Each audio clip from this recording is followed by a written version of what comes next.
স্বাগত ৭১ জানালে সাথে আছে মিরাকি হাসান। দর্শক, আপনারা জানেন সংবাদ পর্যালোচনা ভিত্তিক এই অনুষ্ঠানে আমরা সাধারণত খবরের নানান দিক বিশ্লেষণ করি। পত্র পত্রিকায়, টেলিভিশন, ডিজিটাল মিডিয়া এবং একই সঙ্গে নিউজ পোর্টালে যেসব খবরের শিরোনাম হয় আমরা সেগুলো জানিয়ে দেওয়ার চেষ্টা করি এবং সেই খবরের সঙ্গে যুক্ত মানুষদেরকে আমরা সংযুক্ত করি আমাদের আলোচনার টেবিলে। আমাদের স্টুডিও এবং অনলাইনে সংযুক্ত থাকা অতিথিরা সেই সমস্ত খবরের গভীরে ঢোকেন এবং আমাদেরকে সেই বিশ্লেষণগুলো জানান। এই ধারাবাহিকতায় আজ আমাদের সঙ্গে আছেন সিনিয়র সাংবাদিক এম এ আজিজ। জনাব এম এ আজিজ, আপনাকে স্বাগত জানাচ্ছি। এবং অনেকগুলো বিষয় আসলে হাতে আছে, এক এক করে সেগুলো নিয়ে যতটুকু পারা যায় আমরা একটু আলাপ করার চেষ্টা করব। এবং দর্শক বলে রাখি, আমাদের এই আয়োজনে বিভিন্ন পর্যায়ে অতিথিরা যুক্ত হবেন এবং আমরা তাদেরও সেই বিশ্লেষণগুলো জানার চেষ্টা করব। এবং বলে রাখি দর্শক, আমাদের সঙ্গে এরই মধ্যে যুক্ত হয়ে গেছেন বিএনপি দলীয় সাবেক এমপি ও বাংলাদেশ সুপ্রিম কোর্টের সিনিয়র আইনজীবী অ্যাডভোকেট সৈয়দা আসিফা আশরাফি পাপিয়া, এবং একই সঙ্গে আমাদের সঙ্গে আছেন ইসলামী আন্দোলন বাংলাদেশের প্রেসিডিয়াম সদস্য আশরাফ আলী আকন। আপনাদের দুজনকেই স্বাগত জানাচ্ছি। বোধ করে আপনাদের সঙ্গেও কথা হবে। আমরা আসলে আলাপে যেতে চাই। জনাব এম এ আজিজ, শুরুটা করে আপনাকে দিয়ে দুটো বিষয় একটু পরিষ্কার হতে চাই আপনার কাছ থেকে। প্রথম কথা হচ্ছে, বেগম খালেদা জিয়ার স্বাস্থ্য নিয়ে আসলে শুধু তার মেডিকেল টিম বা সমর্থকরাই উদ্বিগ্ন সেটা না, সাধারণ মানুষও উদ্বিগ্ন। অন্তত এবারকে হাসপাতালের সামনে পরিবেশটা দেখলে বোঝা যায়। গতকাল সারা রাতে কেউ এই জায়গা ছেড়ে নড়েননি, এক একটা জটলা করে করে সেখানে তারা প্রার্থনা করেছেন। কিন্তু যেই জিনিসটার অভাবটা অনেকে বোধ করছেন সেটা হচ্ছে তথ্যের ঘাটতি। কি হতে যাচ্ছে আসলে, টেকনিক্যাল ফল্টটা আসলে কি ছিল, সব হয়তো জানার প্রয়োজন নাই, কিন্তু কিছু কিছু জানাটা তো দরকার। আবার আমরা এটাও দেখতে পাচ্ছি, একটা রাজনৈতিক দলের শীর্ষ কর্তা তিনি বলেছেন বেগম খালেদা জিয়া অসুস্থ, এটা বিবেচনায় নিয়ে যেন তফসিল ঘোষণাটা করা হয়। অথচ বেগম খালেদা জিয়া যেই রাজনৈতিক দলটার নেতৃত্ব দিচ্ছেন বিএনপি, তারা কিন্তু স্পষ্ট করে বলেছেন যে বেগম জিয়া নিজেই নির্বাচনমুখী একজন মানুষ, কাজে উনি অসুস্থ হলেন এবং এটার কারণে যে নির্বাচন পেছাতেই হয়, বিএনপি তো সেটা করতে পারতো। বিএনপি তো বলছে যে প্রয়োজন নাই এবং এই মুহূর্তে সঠিক সময় নির্বাচনটা হওয়া উচিত। দুটো বিষয় একটু জানতে চাই। ধন্যবাদ আপনাকে, দর্শক শ্রোতাকে। দেখেন, মৃত্যু, আমি প্রথম শেষ প্রশ্নটাই উত্তর দিই। ধরেন আমিও এখন মারা যেতে পারি, একদম বলবো মুসলমান হিসেবে আল্লাহর হাতে, জীবন মৃত্যু আল্লাহর হাতে। তো ধরেন ম্যাডাম অত্যন্ত আমার কাছে প্রিয় ছিল, মায়ের মতো। তিনি এখন হয়তো ভেন্টিলেশনে আছেন, তো এখন তিনি আরোগ্য লাভ করুক, এটা তো সবাই কামনা করে। কারণ তিনি এখন কিন্তু সবচাইতে আমি বলবো যে কিংবদন্তি হয়ে উঠেছিলেন সমাজে। ধরেন ক্রাইসিসের জন্য একজন নেতা দরকার, তিনি কিন্তু সেটাই হয়েছিলেন। যেমন উদাহরণস্বরূপ বলি, বিএনপির সাথে কিন্তু ডক্টর মোহাম্মদ ইউনূস সরকারের একটা বেশ পার্থক্য ঘুরে উঠেছিল। সেটা কিন্তু মধ্যস্থতা করে লন্ডনে কিন্তু বৈঠকের ব্যবস্থা তিনিই করে দিয়েছিলেন। তো এই জন্য ক্রাইসিসে আমাদেরকে একটা জাতির একটা গার্জিয়ান তিনি কিন্তু আছে। তো সুতরাং নাহিদ ইসলাম এটা বলেছে যে তার অসুস্থতা তার স্বীকার করেছে, এর জন্য তাকে ধন্যবাদ। তবে নির্বাচন বেগম খালেদা জিয়া মুখী না, দেশটাও কিন্তু সমস্যা আছে। নির্বাচন হবে কিনা, রিক্সায় উঠলে রিক্সাওয়ালা জিজ্ঞেস করে, সবাই জিজ্ঞেস করে। এখনো ধরেন নির্বাচনে আপনার ইশতেহার শিডিউল দিবে ঠিকই, কিন্তু তারপরে সন্দেহ কিন্তু দূর হচ্ছে না। সুতরাং এটা নির্বাচনের জন্য এগিয়ে যাওয়া উচিত, বিএনপি না। ধরেন আমি হউত মহত আল্লাহর হাতে, এটা কিছু করার নাই। তার জন্য আমার মনে হয় দেশ থেমে থাকার কোনো কারণ নাই, আমার শিডিউল হওয়া উচিত। যত সময় শোনা গেছে 10 তারিখে শিডিউল দিয়ে অন্তত পক্ষে নির্বাচন হবে কি হবে না, এই যে প্রশ্ন ধোঁয়াশা, এই ধোঁয়াশা কিন্তু কাটা উচিত। একটা ধারণা কিন্তু আছে যে এই নির্বাচন হবে না, এটার অনেকগুলো কারণ আছে। যেমন আসিফ ভুঁইয়া বলেছে শুধু ছাত্র উপদেষ্টা না, এই উপদেষ্টার মধ্যে থেকেও আরো অনেকে নির্বাচন করবে। তার মানে অটোমেটিক এই উপদেষ্টা পরিষদ তাহলে কিন্তু ভেঙে যাবে, আপনি মনে রাখেন। তাহলে এই উপদেষ্টা পরিষদ তো নতুন করে আরো নিয়ে গড়তে হবে। এছাড়াও আছে যে এই উপদেষ্টা পরিষদ থাকে কি না, এটাও কিন্তু জনশ্রুতি আছে। সুতরাং আমার মনে হয় নির্বাচনে ঢুকে পড়া উচিত। এখনো নির্বাচন হবে হবে বলা হচ্ছে, কিন্তু নির্বাচনে যতক্ষণ পর্যন্ত শিডিউল ঘোষণা না করবে ততক্ষণ কিন্তু নির্বাচনে আমরা জাতি ঢুকে পড়েছে এটা কিন্তু প্রমাণিত হবে না। খুব স্পষ্ট করে আপনি বললেন, মানে আমাদের এখন নির্বাচনের ট্রেনে যখন আমরা উঠে গেছি, গন্তব্যে আমাদের সুনির্দিষ্ট সময়ে পৌঁছানো উচিত। আমি একটু অ্যাডভোকেট সৈয়দা আসিফা আশরাফি পাপিয়া আপনাকে একটু আমন্ত্রণ জানাচ্ছি এবং আপনার মন্তব্যটা একটু শুনতে চাই। মানে এটা ঠিক যে বেগম খালেদা জিয়ার যে অসুস্থতা, সেই অসুস্থতা নিয়ে উদ্বিগ্নতা জানিয়েছেন জাতীয় নাগরিক পার্টির যিনি আহ্বায়ক, শুধু জাতীয় নাগরিক পার্টি না, এরকম সব রাজনৈতিক দলই আসলে উদ্বিগ্নতা জানিয়েছেন। কয়েকটি রাজনৈতিক দল অবশ্য এই অসুস্থতার এইটাকে সংকট হিসেবে চিহ্নিত করে রাজনৈতিক স্থিতিশীলতা বিবেচনায় নিয়ে তফসিল ঘোষণা করার সময়টা বিবেচনা করার কথা বলছেন। আবার আজকে আমরা দেখতে পাচ্ছি আমির খসরু মাহমুদ চৌধুরী তিনি স্পষ্ট করে বলেছেন যে বেগম খালেদা জিয়ার কারণে ফেব্রুয়ারি সংসদ নির্বাচন পেছনে তো কোনো যৌক্তিকতা নেই, কারণ বেগম খালেদা জিয়া নিজেই সবার আগে নির্বাচনটি চেয়েছে। আমি দুটো বিষয় একত্রে একটু জানতে চাই, মানে একবার তো আমরা নির্বাচনের মধ্যে ঢুকে পড়েছি এবং তফসিল ঘোষণার জন্য অপেক্ষা করছি, এবং বিএনপি তাদের দিক থেকে প্রার্থীদের নামও উল্লেখ করে দিয়েছে। এই মুহূর্তে এই বক্তব্যগুলো আসলে কিভাবে দেখছেন? আচ্ছা, প্রথমে আপনাকে সহ আমার দুইজন সম্মানিত শ্রদ্ধেয় যে সহ আলোচক আছেন, আমার পক্ষ থেকে তাদের প্রতি সম্মান, শ্রদ্ধা এবং শুভেচ্ছা। আসলে হয় কি যে আমরা যেই লেভেলের বিএনপি, অন্তরের দিক থেকে হয়তো অনেক আন্তরিক, ত্যাগ স্যাক্রিফাইসের দিকে হয়তো অনেকের চেয়ে অনেক বেশি কন্ট্রিবিউশন, কিন্তু পার্টির মুখপাত্র কি সে উচ্চ পদস্থ যে ব্যাপারটা, এইটার ভিতরে আসলে আমি পড়ি না। এই জন্য হয় কি যে আদার ব্যাপারই হয়ে জাহাজের খবর নিয়ে মন্তব্য করাটা, এটা এখনকার খুবই একটা জটিল একটা বিষয়। এখন আমি আমার স্বাভাবিক দৃষ্টিতে বাংলাদেশের নাগরিক হিসেবে যে বোধ বিবেক দিয়ে যেটুকু আমি বুঝি, যে ইয়েরা যেটা বলেছে, হাসনাত তার মানবিকতা, বিচার বিশ্লেষণ দিয়ে সে তার মতো একটা অনুভূতি দিয়ে বলেছে, নাহিদ ইসলাম, সেই অনুভূতির প্রতি আমি শ্রদ্ধা সম্মান জানাই। কারণ রাজনৈতিক সংগঠনের সংবেদনশীলতা, অনুভূতি, প্রতিক্রিয়া পজিটিভ, এটা স্বাগত জানানোর অভ্যাসটা আমাদের গড়ে ওঠা উচিত। আবার অন্য একটি সংগঠন দেখবেন যে বেগম খালেদা জিয়ার হচ্ছে সবকিছু নিয়ে সমালোচনা করছে, মিটিং টিটিং আমি দেখছি, যে শারীরিক সুস্থতা অসুস্থতাকে কেন্দ্র করে নির্বাচন পেছানোর পায়তারা চলছে, এটা চলছে ওটা চলছে, এই সমস্ত বক্তব্য কিন্তু ফেসবুক, ইউটিউবে দেখেন ছড়ায় আসতেছে। এখন স্বাভাবিক কারণে পায়তারাটা করলামটা কোথায়? আবার এদিকে আমাদের অভিযোগও আছে যে আমরা ইউনূস সরকার ক্ষমতায় বসার 3 দিন পরই জনসভা করে পল্টনে আমরা নির্বাচন চেয়েছি, ওটা আমাদের অপরাধ। আর আমরা তো পিছানোর কথা বলিনি, দলের মুখপাত্র এখন পর্যন্ত যারা বক্তৃতা দিচ্ছেন তারা কেউ কিন্তু বলেনি, কিন্তু সমালোচনার পাল্টে পড়ে যাচ্ছি আমরা। তো এখন যার কারণে আমাদেরকে নিয়ে সমালোচনা যাতে না হয় রাজনৈতিক সংগঠন হিসেবে, কারণ মানুষের হয় কি যে আপদ বিপদ, বালা মুসিবত, স্বজন হারানো শুধু না, বেগম জিয়ার সাথে আমরা অন্তরের সাথে জড়িত, আত্মার সাথে জড়িত, মানসিকতার সাথে জড়িত, অনুভূতির সাথে জড়িত। এখন এই জিনিসগুলো বোঝার কিংবা এই জিনিসগুলো তার সবার ভিতরে আশা করাও যাবে না, পাওয়াও যাবে না।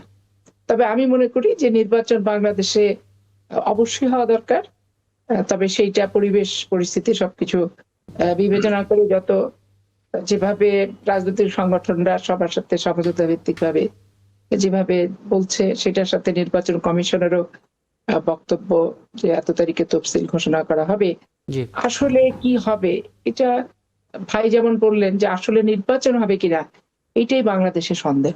সবকিছু একটা স্ট্যান্ড বাজি আইওয়াস মনে হচ্ছে, এই তফসিল ঘোষণা সবকিছু এটা ওটা সেটা, নমিনেশন এটা ওটা, কিন্তু বাস্তবিক সরকারের প্রস্তুতি চোখে পড়ার মতো আমার কাছে মনে হচ্ছে না ব্যক্তিগতভাবে। কারণ আমি 91 থেকে অদ্যাবধি জাতীয় নির্বাচনে অংশগ্রহণ করেছি, সরাসরি ভোট করেছি প্রার্থীদের পক্ষে। তো সেইখানে যে প্রস্তুতি থাকে সরকারদের, এটা অবলম্বন করার মতো কিছু নাই। এই জন্য শুধু মুখে মুখে নির্বাচন চাচ্ছি আর নির্বাচন করছি আর নির্বাচন করবই, এইটুকের ভিতরে সীমাবদ্ধই শুধু আছে আমার কেন যেন মনে হচ্ছে।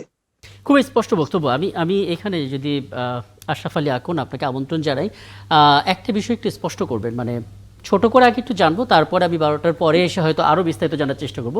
ছোট করে একটা বিষয় একটু বলবেন, মানে সাধারণ মানুষের অনেকেই যখন নির্বাচনের জন্য প্রস্তুতি নেন, অপেক্ষা করেন ভোট দেবেন, সাথে আবার এটাও মগজে চলতে থাকে যে নির্বাচনটা ঠিক টাইমে হবে কি হবে না, তখন সমস্যাটা কোথায় দেখেন আসলে? মানে আপনি আপনার দল নিজেরা ঠিক টাইমে ঠিক সময়ে সম্ভাব্য তারিখেই নির্বাচনটা হবে, এই বিশ্বাসটা আপনাদের মধ্যে ঠিকঠাক আছে কিনা?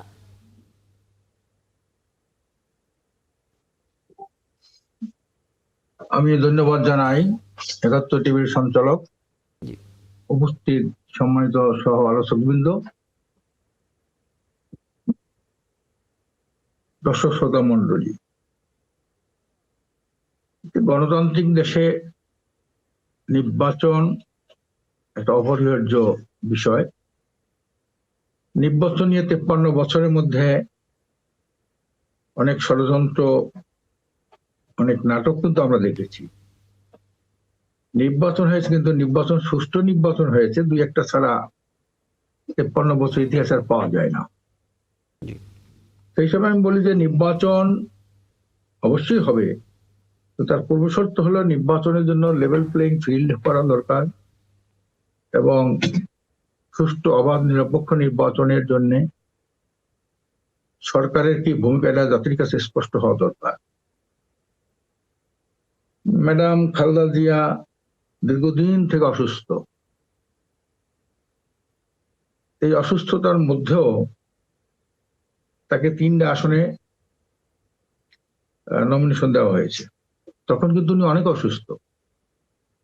নির্বাচন করার জন্য ন্যূনতম যে সাংগঠনিক সক্ষমতা দরকার, এটা কিন্তু দীর্ঘদিন থেকে ম্যাডাম খালেদা জিয়ার এই অবস্থাটা ছিল না। তারপরও তাকে 3টা আসনে প্রার্থী ঘোষণা করা হয়েছে। ম্যাডাম খালেদা জিয়া একটা বক্তব্য বিভিন্ন সময় দিয়ে থাকেন যে ব্যক্তি চেয়ে দল বড়, দলের চেয়ে দেশ বড়। তা ব্যক্তির চেয়ে যদি দেশ বড় হয়ে থাকে, ব্যক্তি অসুস্থ হতে পারে। ব্যক্তি অসুস্থতা অনেক নেতা অনেক সময় হয়েছে, এজন্য নির্বাচন পিছনের কোনো কারণ থাকতে পারে না আমি মনে করি। আচ্ছা, আমি জানি আপনাকে এখানে থামালে আসলে ছন্দপতন হবে, কিন্তু 12টা যেহেতু বেজে যাচ্ছে, একটা শিরোনাম তো জানাতেই হবে। আমি নিশ্চয়ই এই জায়গা থেকে আবারও আলাপটা শুরু করব। আপনার অনুমতি নিয়ে একটা ছোট্ট বিরতিতে যাচ্ছি। দর্শক, আপনারা আছেন 71 জানালে, ছোট্ট একটা বিরতিতে ফিরছি, আমাদের সঙ্গে থাকবেন। আমরা আলাপ করব এবং বলে রাখি এ পর্যায়ে আমাদের সঙ্গে যুক্ত হয়েছেন ব্যারিস্টার আব্বাস ইসলাম খান, এবি পার্টির যুগ্ম সাধারণ সম্পাদক। আব্বাস ইসলাম খান, আপনাকে আমন্ত্রণ জানাচ্ছি। এবং আমি আসলে আশরাফ আলী আকন আপনাকে থামিয়েছিলাম, আপনি যদি ওটা একটু শেষ করতেন সংক্ষেপে।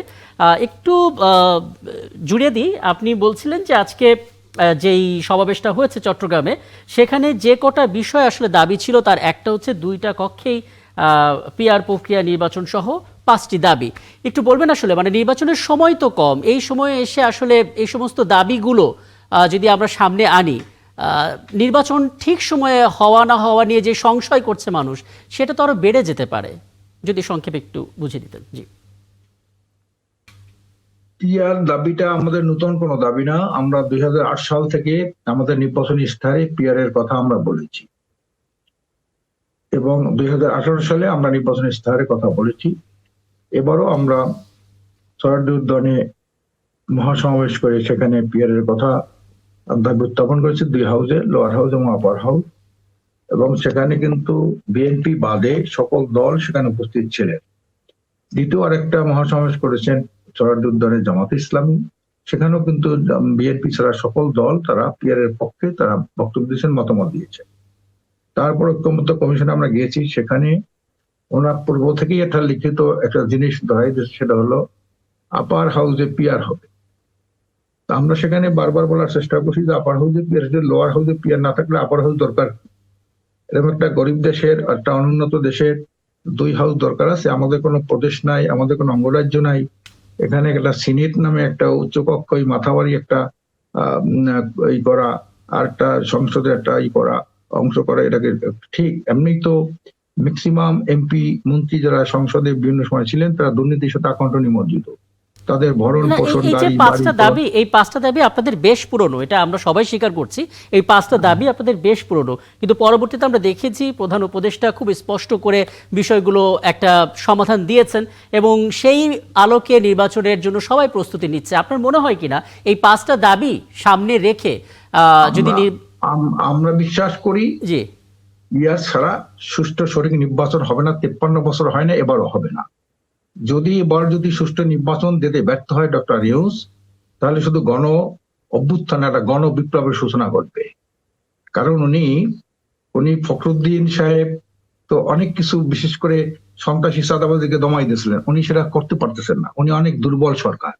কাজে এখনই যা নির্বাচনের আগেই যে অবস্থা সারা দেশে দেখতেছি, এখন এই প্রতিপক্ষকে ঘায়েল করা, প্রতিপক্ষের হামলা করা, তারপরে লেভেল প্লেইং ফিল্ডের কোনো লক্ষণ দেখা যায় না, কাজেই আমরা মনে করছি আপনার বক্তব্যটা স্পষ্ট, কিন্তু আশরাফ আলী এখন যেটা আসলে জানতে চাইছিল আপনার কাছে, হ্যাঁ একটু ছোট করে, হ্যাঁ আপনার বক্তব্যটা স্পষ্ট, দাবিগুলোর কথা এবং এখানে যে অবস্থান সেটা একদম স্পষ্ট। এটা একটা যৌক্তিক দাবি, বাস্তব দাবি।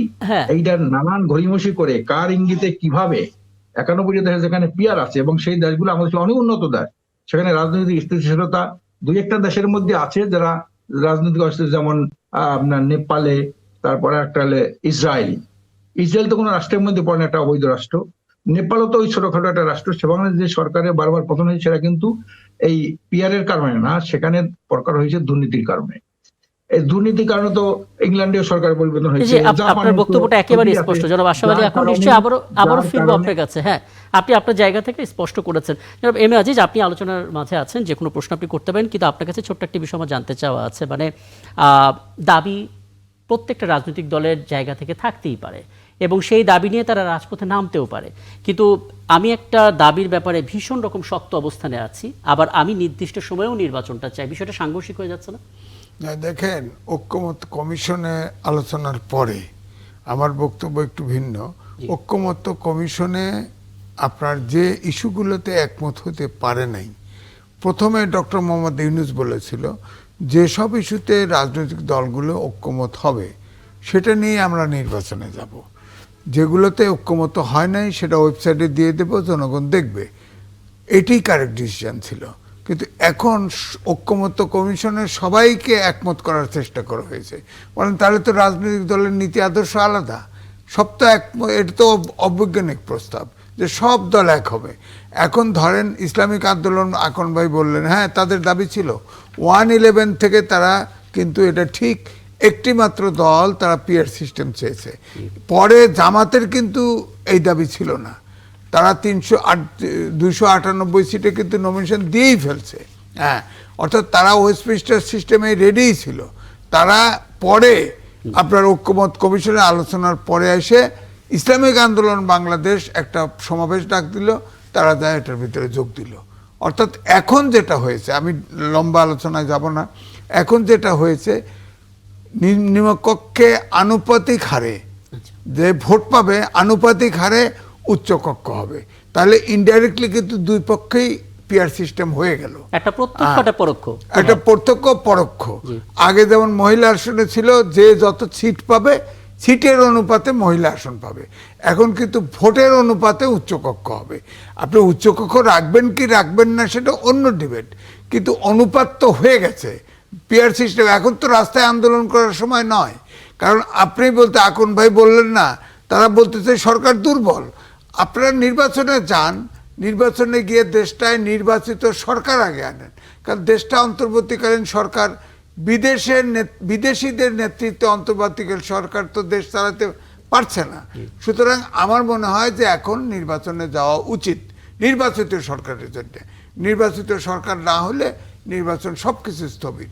আমি কিন্তু বলেন, ধরেন বিনিয়োগ বলেন, আপনার বিদেশি ইনভেস্টমেন্ট বলেন, ডাইরেক্ট ইনভেস্টমেন্ট বলেন, মধ্যবিত্ত নিম্ন মধ্যবিত্ত চলে গেছে, নিম্ন মধ্যবিত্ত হতদরিদ্র চলে গেছে, বেকার বেড়ে গেছে, তো দেশটা তো অচল হয়ে গেছে। বিশ্ব ব্যাংক সবচেয়ে অ্যালার্মিং, বিশ্ব ব্যাংক বলেছে আগামী বছর আপনার জিডিপি গ্রোথ হবে 3.5%। এই জিডিপি গ্রোথ হলে দুর্ভিক্ষ হবে। এখনই নির্বাচন হওয়া উচিত, কাল পেলে কাল হওয়া উচিত, কারণ দেশ তো চলছে না। সুতরাং এখন আন্দোলন করা মানে নির্বাচন পিছানো। এই জন্যই বলে যে এই যে 8 দল জামাতের নেতৃত্বে হয়েছে, এই দল এখন মাঠে তাদের দাবি মানা সত্ত্বেও মাঠে আছে, তার মানে তারা নির্বাচন পিছাতে চায়। কারণ জামাত ইসলামের নায়েবে আমির কিন্তু ভারতে ভ্রমণ করে আসছে এবং তাহের সাহেব দোভালের সাথে দেখা করেও আসছে। কি হয়েছে আমরা জানি না, কোনো নিউজ হয় নাই। সুতরাং এখানে কি পরামর্শ দিয়েছে জানি না তো। সুতরাং নির্বাচন যে এখন যারা আন্দোলনে থাকবে, আমি মনে করব তারা নির্বাচন পিছাতে চায়। এখন ধরেন এই যেটা আদেশ জারি করা হয়েছে জুলাই সনদ, সেখানে তো বিএনপির নোট অফ ডিসেন্ট ছিল 19টা, নাই, এখন গায়েব। জামাতের 4টে ছিল গায়েব, এনসিপির 1টা ছিল গায়েব, এগুলো তো নাই। এখন জুলাই সনদ কিভাবে যে আদেশের মাধ্যমে যেটা, এটা তো সাংবিধানিক সরকার, এটা তো বৈধ সরকার বলবো ওই অর্থে। 106 অনুচ্ছেদে এই সরকার ওত নিয়েছে, তাদের তো সংবিধানের সাথে সাংঘর্ষিক কোনো জিনিস তো একটেরই নাই এই সরকারের, তাহলে তো ওতভঙ্গ হয়, ওতভঙ্গ হলে তো সে থাকে না। তো সুতরাং আমি বলবো জোড়াতালি সরকার এখন নির্বাচনটা দেওয়া উচিত, যে যে ইস্যুতে ঐক্যমত হয়েছে।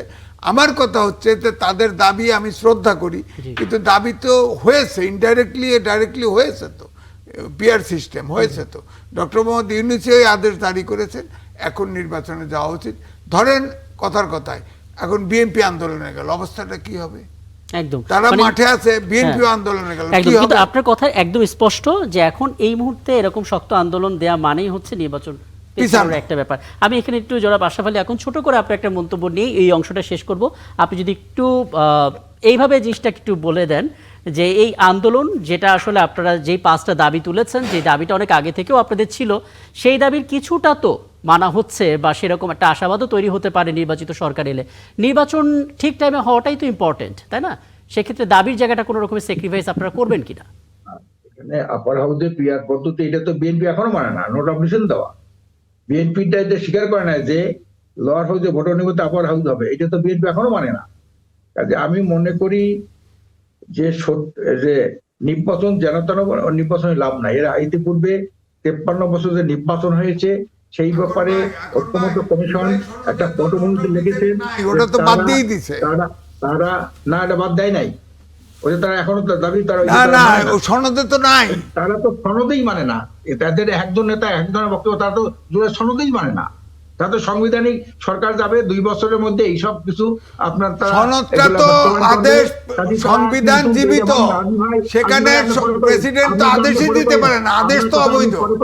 আমাকে বলতে দেন, আপনাকে বলতে দেন, আপনি কি করবে না করবে।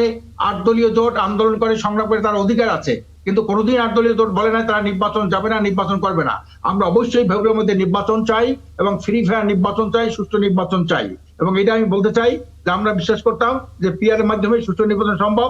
যদি ইউনূস সাহেব সুষ্ঠু নির্বাচন করতে না পারে, তাহলে কিন্তু একটা গণ বিপ্লবের সূচনা ঘটবে, দেশে একটা আরেকটা অভ্যুত্থানের একটা সূচনা ঘটবে। সেই সূচনায়, সেই বিপ্লবের মাধ্যমেই একটা রাজনৈতিক সংস্কার, একটা তারপরে সাংবিধানিক সংস্কার, একটা সুষ্ঠু নির্বাচন সংস্কার, এটা কিন্তু সেখানে বাস্তবায়ন হবে। জি, আপনার বক্তব্যটা একেবারে পরিষ্কার, একেবারে পরিষ্কার। আপনার দাবির কথাটাও বলেছেন এবং আন্দোলনীয় যুক্তি কখনো বলেছে তার নির্বাচন পাস হতে চায়, আপনি আগেই একবারই কথা বলেন। ঠিক আছে জনাব আশরাফ আলী, এখন আপনার জায়গাটা আপনি স্পষ্ট করেছেন। মোটা দাগে আপনি বলেছেন সঠিক সময় যে নির্বাচনের প্রতিশ্রুতি দেওয়া হয়েছে সেটাও আপনারা চান। আকর ভাই যে বললেন যে যদি সঠিক সময়ে অর্থাৎ ফেব্রুয়ারিতে নির্বাচন হয়, তাহলে গণ অভ্যুত্থান হবে, আরেকটা বিপ্লব হবে। এখন রাস্তায় বিপ্লব হয় না কেন? এখন রাস্তায় বিপ্লব না, তো মাঠেই আছে, বিপ্লব হয় না কেন? দেশটাকে অরাজকতা করতে চায়। আমি তো বলবো উনি বলেছেন যে যদি নির্বাচন না হয়, হ্যাঁ, যদি নির্বাচন না হয় অভ্যুত্থান, এখন অভ্যুত্থান করুন, এখন তো আন্দোলন আছে, অভ্যুত্থান করেন একটা, বিএনপি নামক কি দাঁড়ায়, বাস্তব চিন্তাই করবেন। এই অবস্থা যদি বন্ধ করতে না পারে ডক্টর ইউনূস সাহেব, আমরা পরিষ্কার বলতে চাই, আর একটা গণবিপ্লবের সূচনা করবে। কিছুই হবে না, কিছুই হবে না। আমি এই জায়গায় যদি অন্যরা নিয়ে যাবে। হ্যাঁ, আমি একটু জনাব ব্যারিস্টার আব্বাস ইসলাম খান আপনাকে একটু যুক্ত করি। অনেকক্ষণ ধরে আসলে আপনি অপেক্ষায় আছেন। একটা বিষয় একটু আপনার কাছ থেকে জানতে চাই, মানে আপনি হচ্ছেন এবি পার্টির যুগ্ম সাধারণ সম্পাদক এবং আমরা জানি এবি পার্টি একটা দায়িত্ব নিয়ে কাজ করেছিল, রাজনৈতিক দলগুলোকে ঐক্যমত্য কমিশনের বাইরে গিয়েও নিজেরা আলাপের মাধ্যমে একটা জোট, একটা ইউনিটির মধ্যে আনার চেষ্টা করেছিল, যেটা খুবই প্রয়োজনীয় ছিল। উদ্যোগটা আপনারা নিয়েছিলেন বটে, কিন্তু আমরা দেখতে পেলাম সেখানে শুরুর দিকে জাতীয় নাগরিক পার্টির কথা আসছিল। পরবর্তীতে আমরা যেটা জানলাম যে হ্যাঁ, এনসিপি, আমার বাংলাদেশ, এবি পার্টি আপনারা এবং United People's party AAP Bangladesh এবং রাষ্ট্র সংস্কার আন্দোলন এই জোটে থাকছে, এরকম একটা কথা শোনা যাচ্ছে। দুটো বিষয় একটু জানতে চাই। আপত্তি ছিল ইউনাইটেড পিপলস বাংলাদেশ আপ এই পার্টিটাকে নিয়ে, বলা হচ্ছে এটা একটা সংগঠন, কিন্তু রাজনৈতিক সংগঠন হিসেবে যে প্রক্রিয়া অনুসরণ করার কথা সেটা তাদের নেই, এটা 1 নম্বর এলিগেশন ছিল। আবার অনেকে বলছিলেন এটা জামাত শিবিরের বি টিম, এরকম একটা কথা অভিযোগও ছিল। মানে একটু স্পষ্ট করবেন, বিভ্রান্তি যদি কিছুটা কাটিয়ে দেওয়া যায়। জি, অনেক ধন্যবাদ। প্রথমত বিষয় যেটা হচ্ছে, আমাদের যেই জোটের ব্যাপারে আমরা এগিয়েছিলাম এবং একটা ডেটও আমরা ঘোষণা করেছিলাম যে যেই দিন আমরা জোটটাকে ঘোষণা দিব, কিন্তু ওই দিন যেটা হয়েছে এবং আমরা এটা পত্রপত্রিকাতে এসেছে, দুইটা কারণে আমাদের জোটটা তখন আগায়নি, কিন্তু স্থগিত হয়েছে, শেষ হয়নি। একটা রিজন ছিল হচ্ছে আমরা চাচ্ছিলাম নুরুল হক নুরু এবং রাশেদের যেই গণ অধিকার পরিষদ, সে গণ অধিকার পরিষদ এই জোটে অন্তর্ভুক্ত করার জন্য, সেখানে তারা আমাদেরকে নিশ্চয়তা দিতে পারেনি, তারা কিছুদিন সময় চেয়েছিল, এটা একটা কারণ।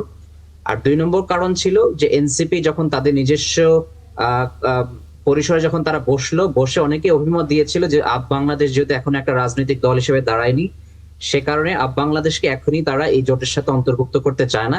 এই দুটা মোটা দাগে, এই দুটা কারণে আমাদের জোটটা তখন ঘোষণা হয়নি। বাট এর মানে এটা না যে জোটটা এখন হচ্ছে না, জোটের কার্যক্রম কিছুটা স্থগিত, বাট এখন আলোচনা চলছে। আলোচনা পরিপ্রেক্ষিতে আমরা আশা করছি যে অতি শীঘ্রই আমরা একটা জোট নিয়ে আসতে পারবো। কারণ আমি যেটা মনে করি এবং আমরা যেটা মনে করি, বাংলাদেশের বর্তমান যে বাংলাদেশের যে পরিস্থিতি আমরা সবসময় দেখে এসেছি, যে আওয়ামী লীগ বিএনপি দুই দলীয় একটা জোটের মধ্যে সবসময় আবদ্ধ ছিল। এটা কি রাজনৈতিক জোট হবে নাকি, এটা কি রাজনৈতিক জোট হবে নাকি নির্বাচনকালীন জোট হবে যদি জোট হয়?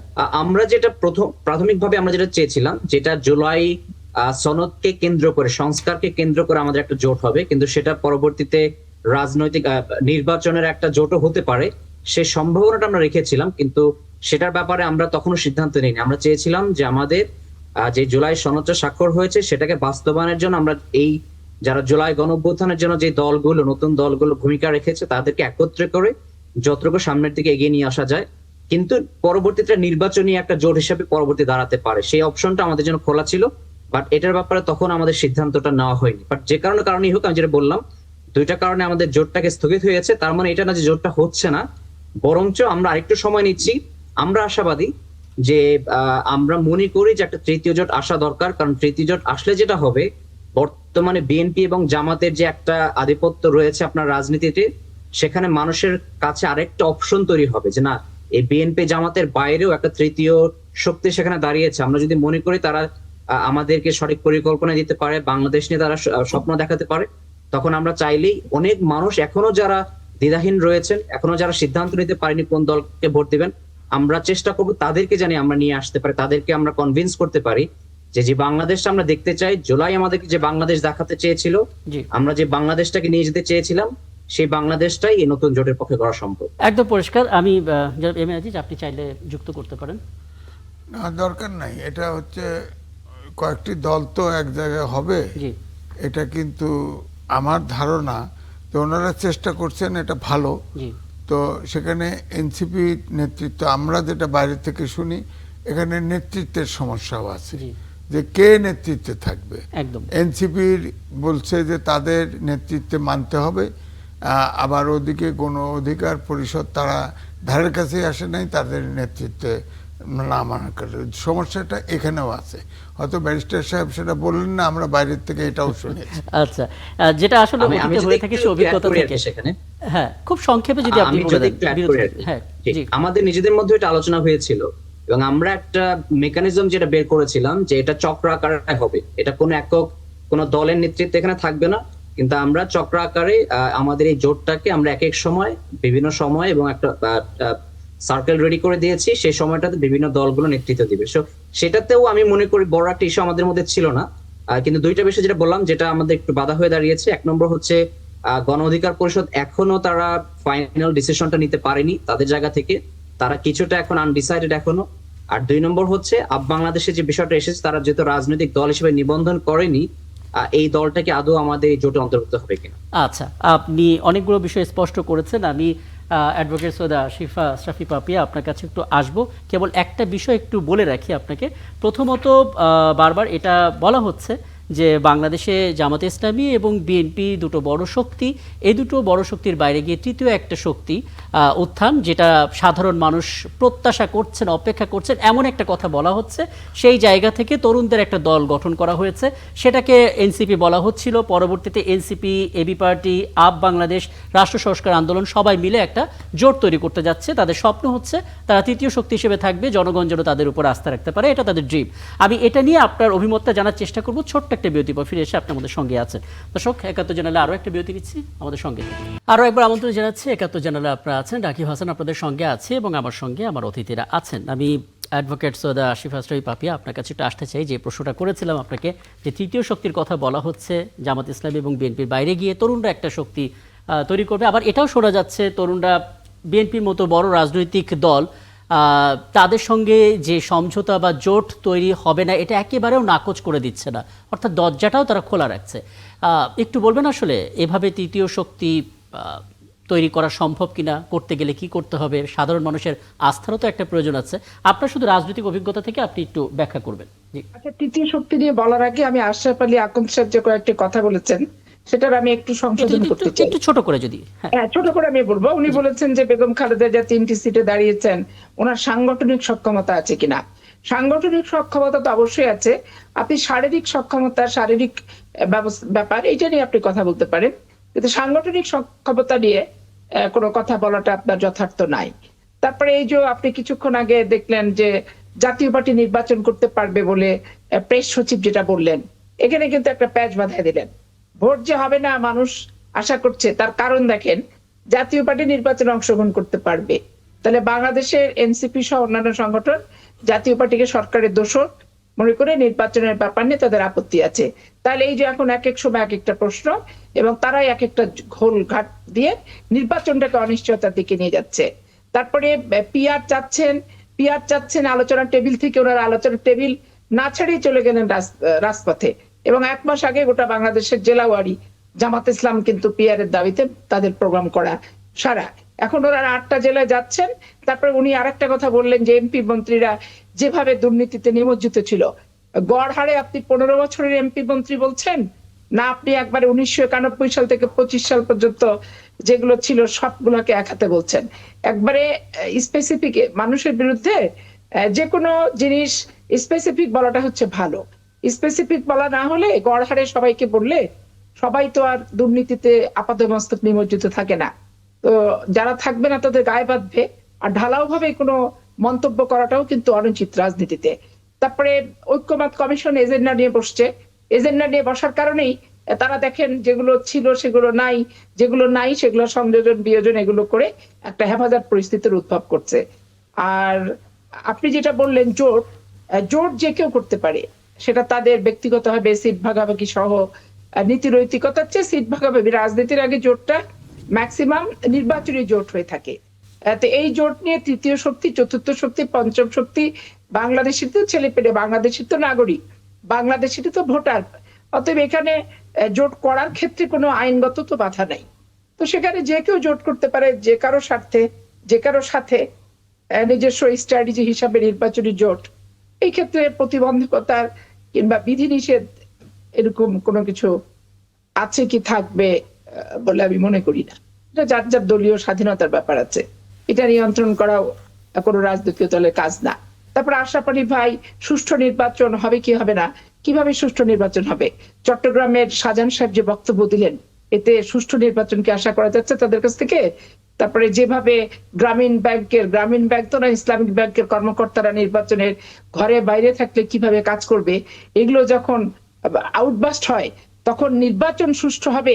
8 দলীয় মঞ্চ করেছেন, জোট করেছেন, কিন্তু মানুষ কি এই সমস্ত কর্মকাণ্ডে আস্থা পাচ্ছে না। তাহলে আপনি সুষ্ঠু নির্বাচন শুধুমাত্র বিএনপির ঘাড়ে চাপাই দিলে তো হবে না।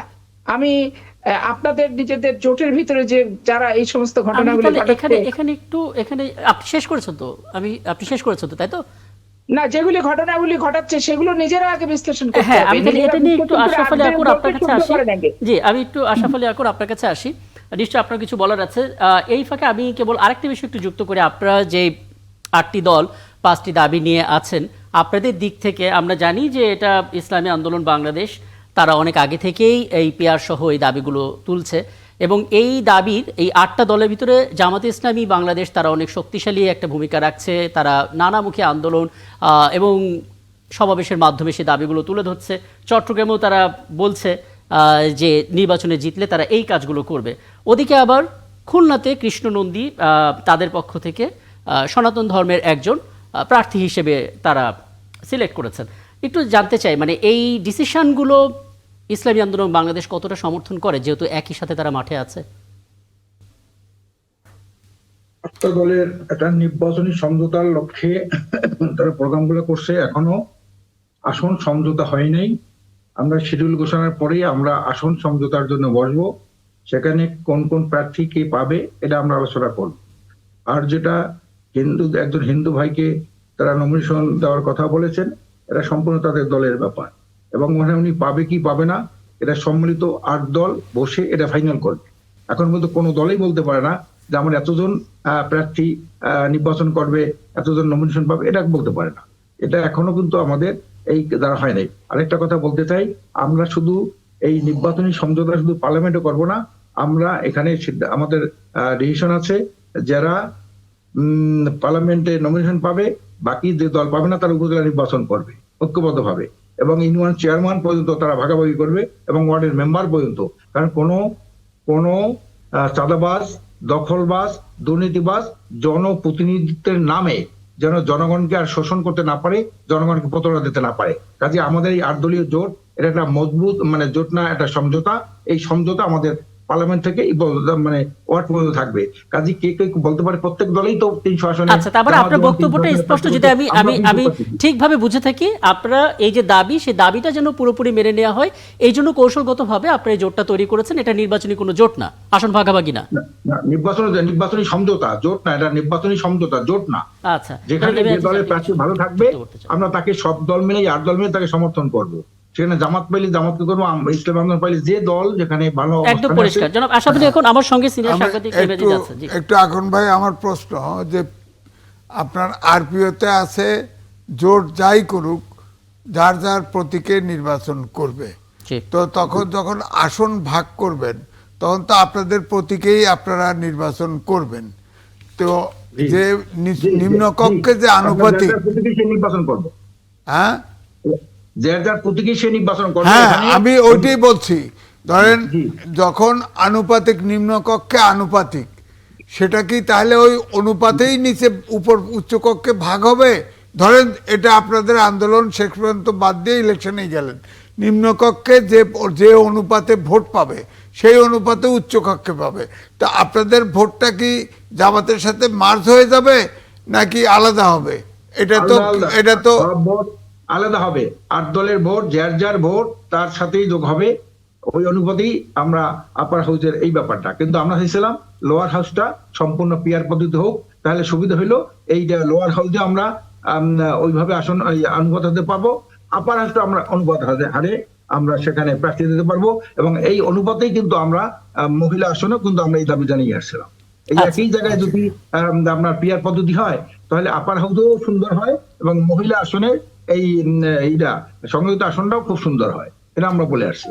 আচ্ছা, বক্তব্য একদম স্পষ্ট। আমি একটু ব্যারিস্টার আব্বাস ইসলাম খান আপনাকে ছোট্ট আসতে চাই। মানে তরুণদের একটা রাজনৈতিক দল তখন তৈরি হয়, তখন দুটো বিষয় সেখানে থাকে। প্রথমত তাদের মধ্যে কাজ করার একটা মানসিকতা, একটা ইয়াং অ্যান্ড এনার্জেটিক যে ব্লাড সেটা থাকে, একই সঙ্গে তাদের মধ্যে আসলে অনেক কিছু জানার ইচ্ছাটাও থাকে, এবং দুটো নিয়েই তারা একটা সময় অভিজ্ঞ হয়ে ওঠে এবং একটা বড় শক্তিতে পরিণত হয়, যেটা আপনারা বলছিলেন যে তৃতীয় শক্তি।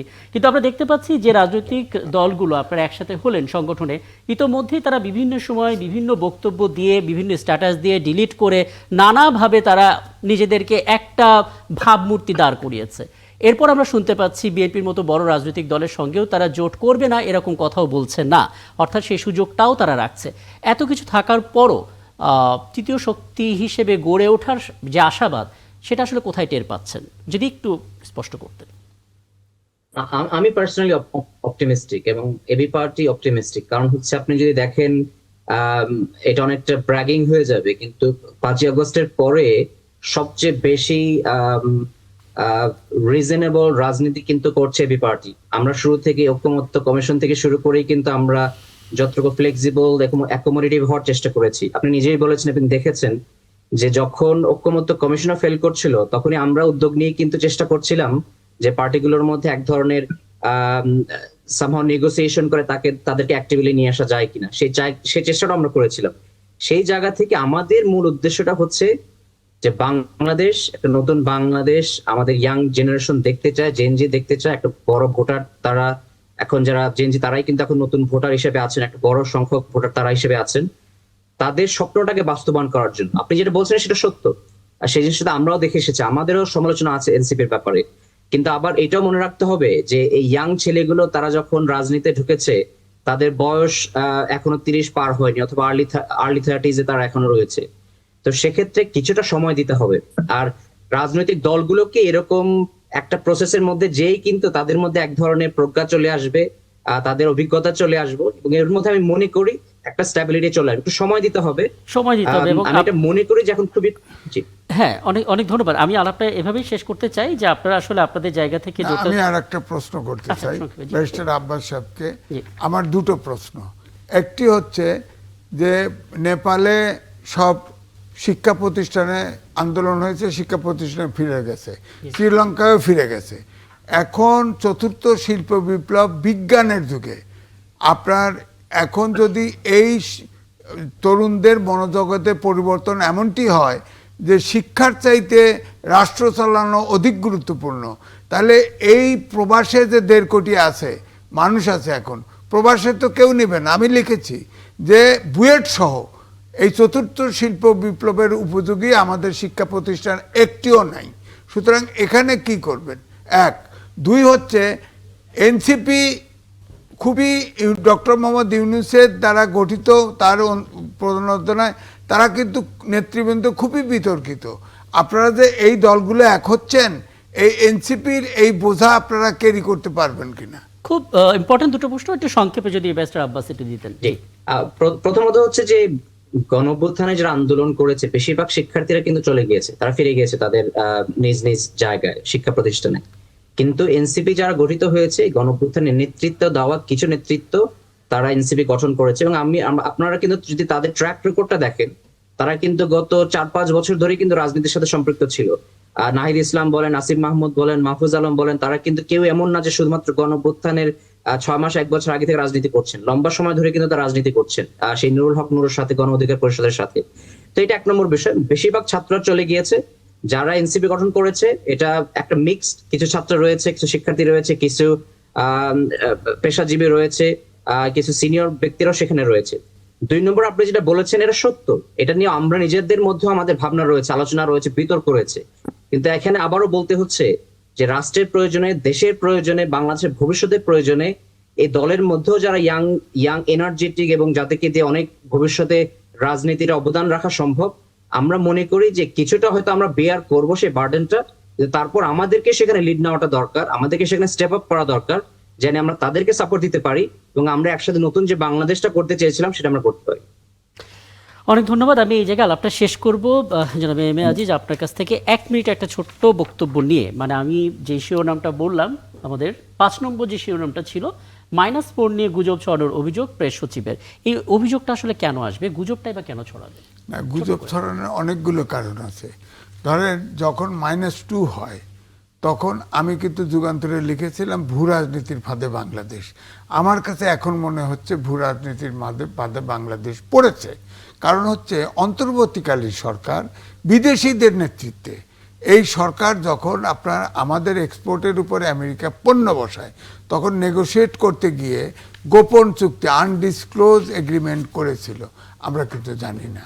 সে অন্তর্বর্তীকালীন সরকার গোপন চুক্তি কি করে পরে বলেন? তারপরে এসে দেখলাম 2টা পোর্ট দিয়ে দিছে, তারপরে যে আপনার মানবিক করিডোর দিবে না, এটা নিশ্চয়তা কি? আবার আমেরিকার 80টা দেশে ঘাঁটি আছে, সেনা ঘাঁটি আছে। এখন আমাদের এই সাবকন্টিনেন্টে নাই, বাংলাদেশকে পছন্দ করবে না, এটা কি করে ভাবি? এগুলো যদি ওনারা করে, এগুলো শেষ করে দিয়ে নির্বাচন ফেব্রুয়ারিতে নিয়ে গেল কেন? আবার কথা হচ্ছে বিএনপি যেটা 3 দিন পরে যে সমাবেশ করে মিটিং নির্বাচনটা চেয়েছিল, ওইটা সঠিক ছিল। ওখান থেকে বিএনপি ভাবলো যে কোনো মতো ইউনূস যাতে অসন্তুষ্ট না হয়, পিছিয়ে গেল। সাংবিধানিক সরকার, সংবিধানে আছে পার্লামেন্ট বিলুপ্ত হলে 3 মাসের ভিতরে নির্বাচন, কোনো কারণ, জৈবিক কারণ ঘটলে 6 মাসের ভিতরে। ওই সময় যে প্রেক্ষাপটটা ছিল, আমরা দেশ জুড়ে যে মব দেখেছি, হ্যাঁ, যে পরিস্থিতি আমরা দেখেছি, যে যেভাবে পারছে আন্দোলন নিয়ে রাস্তায় বসে যাচ্ছে, ওই সময় মব তো সরকার তৈরি করা। আপনার কোর্টের ভিতরে মব পাঠাই দিল কে? 32 নম্বর ভাঙলো বুলডোজার দিয়ে, এটা কে? সরকার তো চুপ। আসলে এত গুরুত্বপূর্ণ একটা পয়েন্ট আপনি এনেছেন, যেগুলো নিয়ে আমার খুব লোভ হচ্ছে আলাপ করতে, কিন্তু সময়টা একেবারে কম। এবং নিশ্চয়ই সামনে কোনো আয়োজনে আপনাকে অগ্রিম আমন্ত্রণ জানাই রাখলাম, কারণ এই বিষয়গুলো নিশ্চয়ই আমরা কথা বলবো। আপনাদের 3 জনকে অনেক ধন্যবাদ আমাকে সময়টা দেওয়ার জন্য। নিশ্চয়ই সামনে কোনো আয়োজনে আবার কথা হবে। দর্শক, একাত্তর জানালে আরও একটা বিরতি দিচ্ছি, আমাদের সঙ্গে থাকুন। আমরা জানি ভ্লাদিমির পুতিন তিনি ভারত সফর করেছেন এবং সেখানে গিয়ে দিল্লি কি চায়, কি তারা হারাতে পারে এবং রাশিয়ার প্রেসিডেন্ট ভ্লাদিমির পুতিন কি দিতে পারে, এরকম নিয়ে নানা সমীকরণ মেলানো হচ্ছে এবং সেগুলো নিয়ে একটু কথা বলতে চাই। এ পর্যায়ে আমাদের সঙ্গে যুক্ত হয়েছেন নিরাপত্তা ও পলিসি বিশ্লেষক মেজর অবসরপ্রাপ্ত মোহাম্মদ আশরাফুজ্জামান। আশরাফুজ্জামান, আপনাকে আমন্ত্রণ জানাচ্ছি এবং আপনি যখন থাকেন তখন খুব কম সময়ের মধ্যে অনেক গুরুত্বপূর্ণ বিষয়গুলো আমাদের সামনে স্পষ্ট করেন। আজকেও বোধহয় সেটাই করবেন। একটু জানতে চাই, আমরা দেখতে পাচ্ছিলাম যে রীতিমতো সাদর সম্ভাষণ জানানো হয়েছে ভ্লাদিমির পুতিনকে এবং নরেন্দ্র মোদী সবসময় যেটা করে থাকেন যে বিদেশি অতিথি আসলেই নিজেদের দেশীয় আয়োজনে নানা কিছু দেখান, কিন্তু এবার আসলে পুতিনের সঙ্গে সেটা করতে পারেনি, কারণ নজিরবিহীন নিরাপত্তা বলয় নিয়ে তিনি এখানে এসেছেন। যাই হোক, শুরুতে একটু জানতে চাই ক্রেমলিনের কাছে ভারতের সঙ্গে এই সম্পর্কটা কেন এত গুরুত্বপূর্ণ, কি কি আসলে পেতে পারে দিল্লি, এখনো আশাবাদ বেঁচে আছে মনে করেন? আসসালামু আলাইকুম, আপনাকে ধন্যবাদ এবং শুধু দর্শক মণ্ডলী আপনাদেরকে সালাম এবং শুভেচ্ছা। এখানে এই আপনার ভিজিটটা কভার করার আগে একটু ব্যাকগ্রাউন্ডটা একটু বলার দরকার, অতি জরুরি। সেটা হচ্ছে এই যে ইউক্রেনে রাশিয়া যে আক্রমণ করলো ফেব্রুয়ারি 24, 2022, এরপরে এটা ছিল 17তম বিদেশ ভিজিট। তো উনি সেই সমস্ত দেশগুলো ভিজিট করেছেন যেগুলো ইন্টারন্যাশনাল ক্রিমিনাল কোর্ট বা আইসিসির সদস্য না। যেহেতু সদস্য না, সুতরাং আইসিসি ওয়ারেন্ট যেটা 2023-এর মার্চে রায় হয়েছে, সুতরাং পুতিনের কোনো অ্যারেস্ট হওয়ার ভয় নেই। আর একই সাথে যে দেশে গুলো গেছেন উনি এর আগে, এটা বাদ দিয়ে আরো 16টা দেশে গেছেন, ইনক্লুডিং আমেরিকান আলাস্কা, অন্য দেশে মানে আমেরিকার অন্য প্রদেশে যান না, উনি আলাস্কাতে গিয়েছিলেন। তো তাদের যেহেতু তাদের কোনো অব্লিগেশন নাই, সেই জন্যে উনি এসেছেন। এটা হচ্ছে এই সর্বশেষ আইসিসি রিলেটেড ওনার ব্যাপার। দ্বিতীয় যে ব্যাপারগুলো খুব গুরুত্বপূর্ণ সেটা হচ্ছে আপনার আমেরিকা, রাশিয়া এবং ভারতের ট্রেড ভলিউমটা 2024-এ ছিল $69 বিলিয়ন মতো, $69 বিলিয়ন। তার ভিতরে ইন্ডিয়ান রপ্তানি হচ্ছে $5 বিলিয়ন আর রাশিয়া থেকে আমদানি করেছে বাকিটা, অর্থাৎ $64 বিলিয়ন মতো। তো এই ট্রেড ভলিউমের ব্যাপারটা এটা বাণিজ্যিক একটা ব্যাপার। আর একটা হচ্ছে ভারতের যে অস্ত্র বাজার, সেইটা আপনার প্রায় 60% রাশিয়ার সূত্র থেকে সোর্সিং করে ওই জায়গা থেকে। আর এখন সর্বশেষ অস্ত্রের বিষয়টা অতি গুরুত্বপূর্ণ হয়ে গেছে, কারণ পাকিস্তান এবং ভারতের মধ্যে যে একটা যুদ্ধ হলো, 4 দিন ব্যাপী যে যুদ্ধ, সেই যুদ্ধে তারা যে ধরনের অস্ত্র ব্যবহার করেছে এবং তার ফলে ভারতের যথেষ্ট ক্ষয়ক্ষতি হয়েছে এবং এই যুদ্ধ বিরতিটা এটা অনেকটা কিছুটা বাধ্য হয়েই হয়েছে। এখানে ছোট করে একটা বিষয় যদি একটু যুক্ত করতেন, আমি যেহেতু 2 মিনিটের মধ্যে আসলে এই বিষয়টা শেষ করব, সেটা হচ্ছে যে দীর্ঘদিন ধরে আপনি নিজেও জানেন যে যুক্তরাষ্ট্র বারবার ভারতকে চাপ দিচ্ছিল তারা যেন রাশিয়ার কাছ থেকে তেল কেনাটা বন্ধ করে, কিন্তু এই প্রেক্ষাপটে স্বয়ং রাশিয়ার প্রেসিডেন্ট ঘুরে গেলেন ভারতে। মানে এটা আসলে ভূ রাজনীতির উপর কি ধরনের প্রভাব পড়তে পারে অন্তত ভারতে? এটা ইন্ডিয়ার, আমি যে আগের সূত্রগুলো কি জন্য বললাম, যাতে ইন্ডিয়ার সাথে যে ভারতের সম্পর্কটা এটা দীর্ঘদিন ধরে, এবং আমাদের একটু যোগ করার দরকার যে আমাদের 71-এর লিবারেশন ওয়ারের সময় ভারত আমাদেরকে সাহায্য করেছিল এবং তার আগে তারা আগস্ট মাসে 71-এর তারা একটা 20 বছর ব্যাপী মৈত্রী চুক্তি স্বাক্ষর করে এবং সেটা তাদের জন্য বিশেষ করে ওই মুহূর্তে যেন ভারতকে ইন্ডিয়া মানে আমেরিকান বলয় তাদেরকে ধরতে না পারে, সেই জন্য এটা করার দরকার ছিল। তাছাড়াও ওই সময় চীনের সাথে পাকিস্তানের মাধ্যমে আমেরিকা তারা নতুন করে সম্পর্ক পুনর্বিন্যাস করার চেষ্টা করছিল।